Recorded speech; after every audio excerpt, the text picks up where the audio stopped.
নমস্কাৰ, আপোনালোকে চাই আছে সপ্তমতি জয়তে। মই ৰঞ্জন চৌধুৰী। আজি আলোচনা কৰিব ওলাইছোঁ আমি অসমৰ একজন বিপ্লৱীৰ কথা। তো বিপ্লৱীতো স্বাধীনতা সংগ্ৰামৰ সময়তো অসমত আছিলে। তো এতিয়া নতুনকে যে আমাৰ বিপ্লৱী, নতুন নহয়, এইটো হৈ গ'ল আজি প্ৰায় ভালেমান বছৰ হ'ল দিয়ক। 2012 পৰাই তেওঁ বিশেষকৈ 2012 পৰা তেওঁ বিপ্লৱ কৰি আছে। আৰু এই বিপ্লৱত দেখা গৈছে যে বহুত বুদ্ধিজীৱীও মানে বুৰ্বক বনি গৈছে, মানে ভাবি লৈছিলে যে সঁচাকৈ তেওঁ বিপ্লৱী কিবা কিবি। তো বুদ্ধিজীৱীকো যে কেতিয়াবা বুদ্ধিভ্ৰষ্ট হৈ যায়, সেইটো কিন্তু তেখেতে প্ৰমাণ কৰি দিলে। যি নহওক, মূল কথালৈ যোৱাৰ আগত গতানুগতিকভাৱে আকৌ আমি ৰিকুৱেষ্ট কৰিছোঁ, আমাৰ চেনেল সাধাৰণ ৰাইজৰ কাৰণে নহয়, অকল সচেতন ৰাইজৰ কাৰণে। গতিকে আপোনালোক সচেতন ৰাইজসকল বেছিকৈ আমাৰ চেনেল ছাবস্ক্ৰাইব কৰক আৰু আমাৰ নোবেল কজত যাতে আমি এচিভ কৰিব পাৰোঁ, তাত আপোনালোকে যোগদান দিয়ক। সেয়া বিপ্লৱীজনকে হ'লগৈ অখিল গগৈ ডাঙৰীয়া। ইয়াত 2024 শেষ মুহূৰ্তত আমি ষ্টাৰ্ট কৰিছোঁ, কাৰণ আমি এই উপনিৰ্বাচনটো অলপ চাই আছিলোঁ, এই বিপ্লৱী অখিল গগৈৰ মানে ভূমিকাটো। সেইটো লৈ মানে বহু গণ্য মান্য ব্যক্তিয়ে কৈছিলে, নাই ইলেকশ্যনৰ ৰিজাল্ট ওলাই যোৱাৰ পিছতে আপুনি অখিলৰ ওপৰত কিবা এপিছ'ড কৰিলে ভাল। এই মুহূৰ্তত মানে সেইটো ইলেকশ্যন ৰিজাল্টত ডেমেজ হ'ব পাৰে। তো আমি যোনটো চাই আছিলোঁ, একচুৱেলি ডেমেজ হ'বলৈ একোৱেই নাছিলে। যি হৈছে এইটো হ'বলেই আছিলে, মোৰ লেছ অলপ ইফাল সিফাল আৰু হ'বলেই আছিলে। তো যি নহওক, তেওঁলোকৰ প্ৰতি সন্মান জনাই আমি কোনো ধৰণৰ এপিছ'ড কৰা নাই। 23 তাৰিখলৈকে বাট চাবলৈ কৈছিলে, তো স্বাভাৱিকতে মই তেওঁলোকক সন্মান জনাই বাট চাইছিলোঁ। অখিল গগৈৰ প্ৰথম বিপ্লৱটো ষ্টাৰ্ট হৈছে গোলাঘাট জিলাত। অলপ খবৰ লওকচোন, মই তাত যে ষ্টাৰ্ট কেনেকৈ হ'ল। আৰু সেই অঞ্চলত এতিয়া অখিল গগৈ বিচাৰি পোৱা নাই মানুহে, তাৰ দুখীয়া মানুহে কিন্তু বিচাৰি পোৱা নাই। তেওঁৰ উৎপত্তি তাতে, আৰু তেওঁৰ এটা অদ্ভুত প্ৰেক্টিছ আছে। তেতিয়াৰ পৰা আমি লক্ষ্য কৰিছোঁ যে তেওঁ মানে খালি প্ৰব্লেম বিচাৰি থাকে, ক'ত কিবা প্ৰব্লেম হৈছে নেকি, বাছ তাত গৈ জঁপিয়াই পৰিব। একদম বিপ্লৱ, এইটো বৃহৎ নদী বান্ধেই হওক, যিয়েই হওক বাৰু, একদম জঁপিয়াই পৰিব তেখেতে। তাৰপিছত কিন্তু অলপ সময়ৰ পিছতে তেওঁ তাৰ পৰা ফালৰি কাটি বেলেগ আৰু এটা ইছ্যু বিচাৰি থাকিব। এইটো হ'লগৈ তেওঁৰ পলিটিক্স একদম ডে ওৱানৰ পৰা। এইটোৱে তেওঁলোকৰ ৰাজনীতি, বেলেগ আৰু কোনো ৰাজনীতি নাই। হিমন্ত বিশ্ব শৰ্মা ডাঙৰীয়া বা তেওঁৰ পত্নী ৰিণিকী ভূঞা, তেওঁৰ সম্পত্তি লৈ আলোচনা হয়। অখিল গগৈৰ সম্পত্তি লৈ অলপ আলোচনা হোৱাটো দৰকাৰ। অলপ চেক কৰিবচোন বাৰু, তেওঁ গোটেই যে ব্যৱস্থাপনাটো কি কি কৰি আছে, কি নাই কৰা, গোটেই খবৰ লওকচোন বাৰু।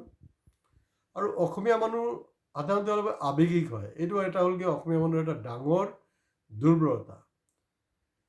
মানে কোনোবা অসমীয়া নেতাই যদি অলপ বিপ্লৱী কথা বতৰা পাতে, অলপ উত্তেজিত কথা পাতে, সেয়া অসম আন্দোলনৰ বাংলাদেশী খেদাই হওক বা যিকোনো ইছ্যুই হওক, একদম চব সেইফালে গৈ থাকে। কিন্তু সেইটো সেই অসম আন্দোলনৰ পৰা আৰম্ভ কৰি অখিল গগৈলৈকে দেখা গৈছে যে একচুৱেলি সেই নেতাসকলে আমাক বুৰ্বক বনায়, আৰু আমি বুৰ্বক বনো। সৰহভাগে মানে নজনাকে বনে, আৰু কিছুতো জানি বুজি বনি যায়।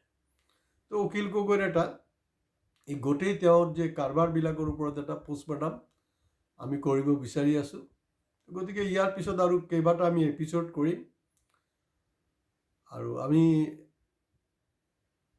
মানে এইটো চেলেঞ্জ হিচাপে লৈছোঁ, কাৰণ আমি এই 23 তাৰিখলৈকে বাট চাই আছিলোঁ।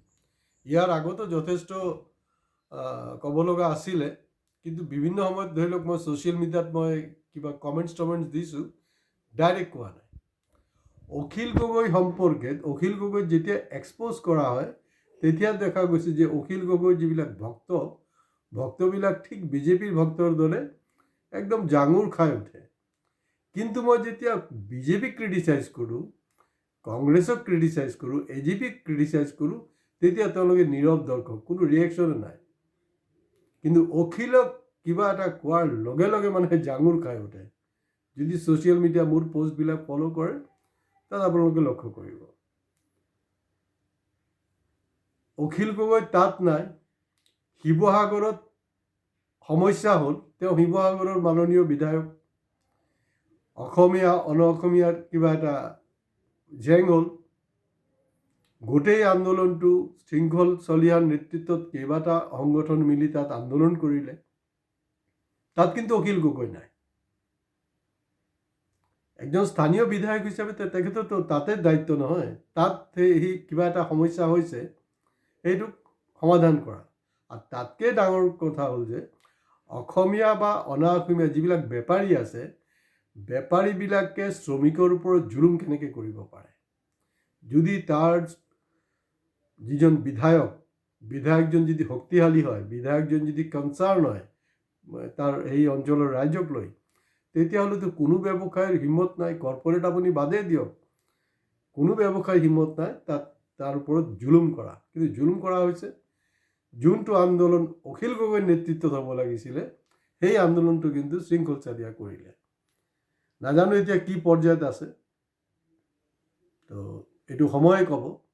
কিন্তু তাত পৌৰসভাৰ যিবিলাক সমস্যা, মানে যিবিলাক চাফাই কৰ্মচাৰী, তাহাঁতৰ যোনটো সমস্যাক লৈ যেতিয়া তাত আন্দোলন হ'ল, একমাত্ৰ কিন্তু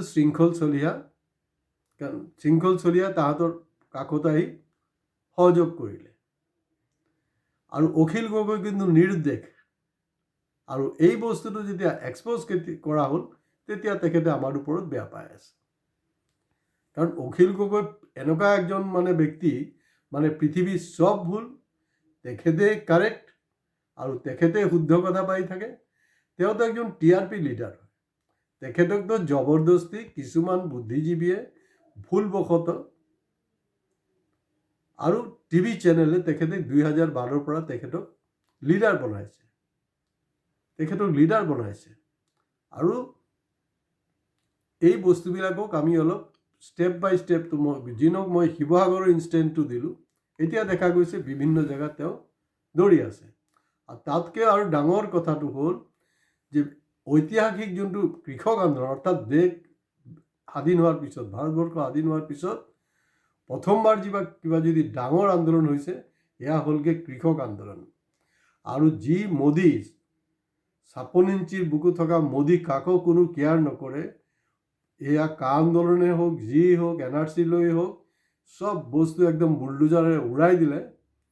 কিন্তু কৃষক আন্দোলনক কিন্তু তেখেতে শান্ত কৰিব নোৱাৰিলে। আৰু নৰেন্দ্ৰ মোদী প্ৰথমবাৰৰ বাবে প্ৰধানমন্ত্ৰী হোৱাৰ পিছত কৃষকৰ ওচৰত নত স্বীকাৰ কৰিলে। আৰু তেওঁলোকৰ কৃষক যোনটো আইন আনিছিলে, এই কৃষি আইনটো তেওঁ উঠাবলৈ বাধ্য হ'ল। আৰু সেই যে তেওঁ অখিল গগৈৰ সংগঠনৰ নামেই হ'লগৈ কৃষক মুক্তি সংগ্ৰাম সমিতি। আপোনালোকে মনত পেলাওকচোন বাৰু, যেতিয়া গোটেই ভাৰতবৰ্ষত কৃষক আন্দোলন হৈছিলে, তেতিয়া অসম কৃষক মুক্তি সংগ্ৰাম সমিতিৰ কোনো ভূমিকা চকুত পৰিছেনে? সেই সময়ত অকল নিউজ পেপাৰবিলাক অলপ চালি জাৰি চাওকচোন বাৰু, বা গুগলত চেক কৰকচোন বাৰু, যে তাত আপোনালোকে কিবা কাৰণ নিয়মততো যদি পাঞ্জাৱ, হৰিয়ানা, বেলেগ ষ্টেটবিলাকত যদি ডাঙৰ কৃষক আন্দোলন হৈছে, নেক্সট যদি কোনো কৃষক আন্দোলন হ'ব লগা আছিলে, পেৰেলালি সেইটোৰ সমৰ্থনত অসমত হ'ব লাগিছিলে। অসমত কি কৃষকৰ সমস্যা নাই নেকি?